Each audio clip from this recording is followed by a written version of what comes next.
Hey, I'm Robert Bordelon Pearson, and this is Blue-Collar Bible Scholar. I'm doing a little bit of a soft rebrand away from the follow the leader, just because the whole ambiguous self-help, pseudo-dad life stuff just wasn't, it always felt fake and forced. But everything just flowed and felt like I was doing what I'm supposed to whenever I was talking about random esoteric Bible knowledge. And so I'm just doubling down on that. And here we go. This is a description of my channel, the channel description video. Hello. It is important to understand the deeper and more advanced Bible study scholarship area.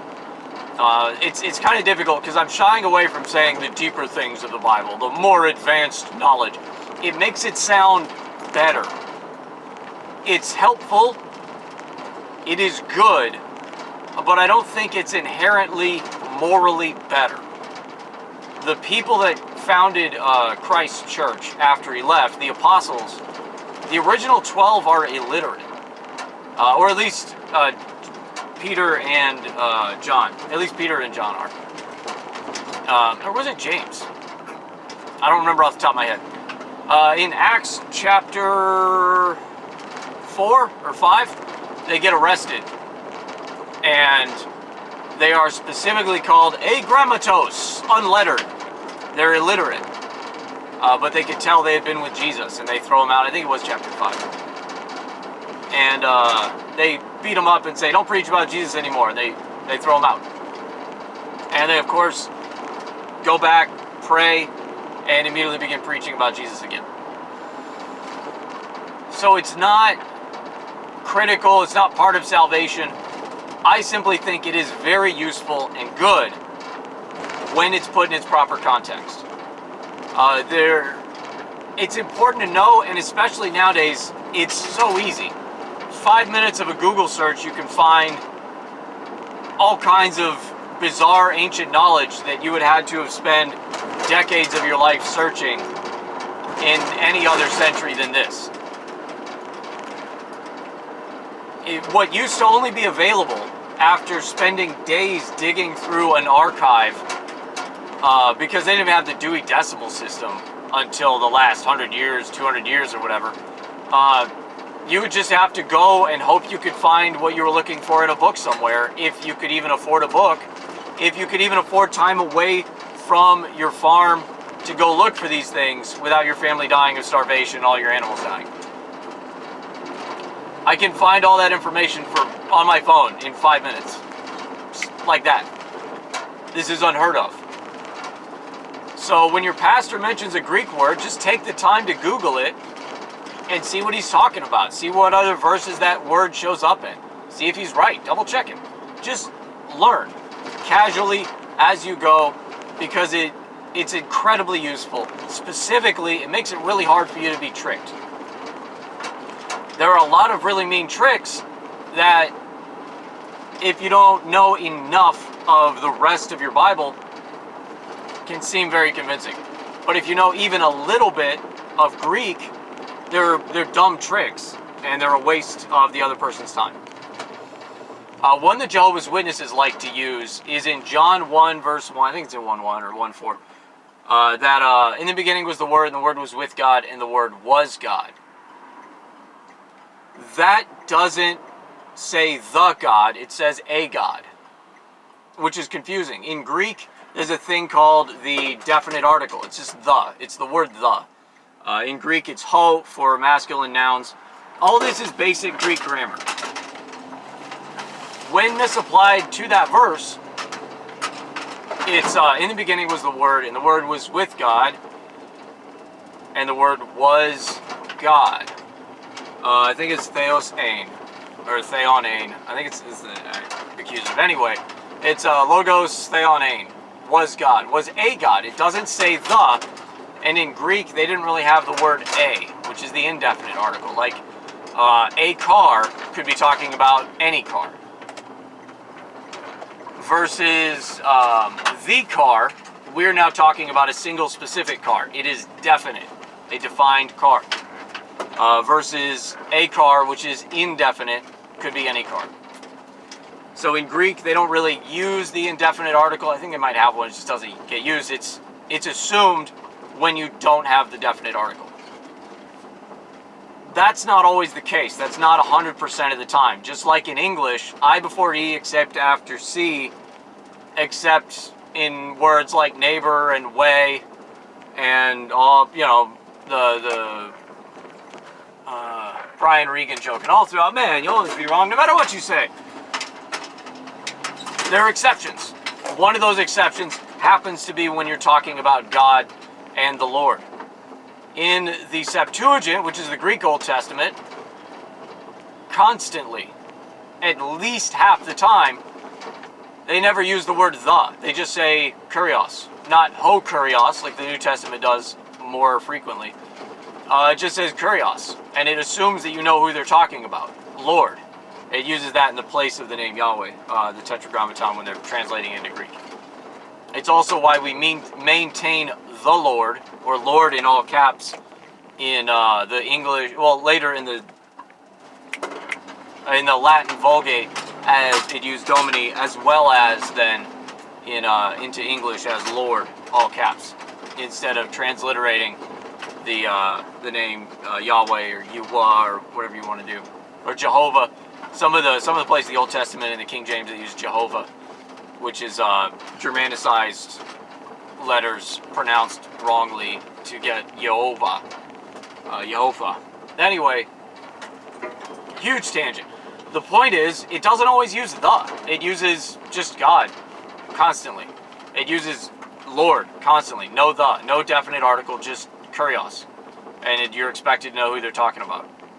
And it's almost always obvious from context. It's not that confusing as you're reading through. If you just grab a little snippet, you're like, I don't know what this says. But if you read the entire thing, you get it. You're like, oh, I get this. I get it. Who's the Curios of Hosts? I don't know. It's obvious. It's Lord of Hosts. So I don't have to put the moving on. But if you don't know that, a Jehovah's Witness just shows you some Greek and you're like, it says a God. And then you look it up on Blue Letter Bible or whatever and you go, oh, it says a God. All of them say a God. I've been wrong my whole life and I've been lied to. And, it's not like we have more than 2,000 years of church history. 1,000 years of church history where people and the scholars in charge have been learning Greek from childhood and have been reading these same books in Greek and in Latin and in Hebrew, and they're like, nah, it means what we've always said it means. It hasn't changed. It's not confusing. It's fine, everybody. It's fine. But if you don't know church history, you don't know that the teachings haven't changed, and this is a new thing that's come up recently with the Jehovah's Witness movement in the last 100 years. You don't know that these things come up all the time. So it keeps you from being tricked. It keeps a lot of things from being what would be fairly large problems are now very simple problems. So, I'm a proponent of why not know more? Why not try to understand more? Why not seek to learn more? So the focus of this channel is on expanding your knowledge of early church history and teachings, original languages, content of the Bible, and all that stuff, because it's important for you to know. It's going to help you be more robust intellectually, but it doesn't have to be complicated. It's not a big deal, and a lot of these resources are easily found everywhere. You just got to know where to look and understand some basic operating principles, and then you're off to the races. Go have fun. And it doesn't have to be big. It's not monumental. Your salvation doesn't ride on this. Don't stress out about it. No cortisol, no stress. Relax. It's fine. It's simple. It's fun. Treat it like a game, but just do this instead of a crossword puzzle or something. Learn one new Greek word every week. If that's too daunting, learn a Greek letter. The letter alpha. What are some of the words that I'm aware of that start with the letter alpha? It looks like a little fish dooley. That's cool. What sound it make? Almost always makes ah. Okay. And then just be done for a week if that's all you can handle. It's not a big deal. But just something. Be learning and doing something, right? just have fun with it. That's all I got, though. That's going to be my double down focus, and then maybe I'll start ranting about the news if I can get a consistent flow going. We'll see. But yeah, definitely. Hang out, have fun. Also, I wrote a book because I think blue collar is being tacitly ignored by mainstream evangelical media. So we have the Blue-Collar Blindspot. Is a book I wrote to address the blue-collar blind spot, which is currently going on. In the book, I make the case for why I think there's a blue-collar blind spot, why it's a problem, some ways, easy ways to address the problem, and some like real, clear, actionable steps on how to fix it. It's less than 100 pages. It's a very quick read. I'm a very concise thinker.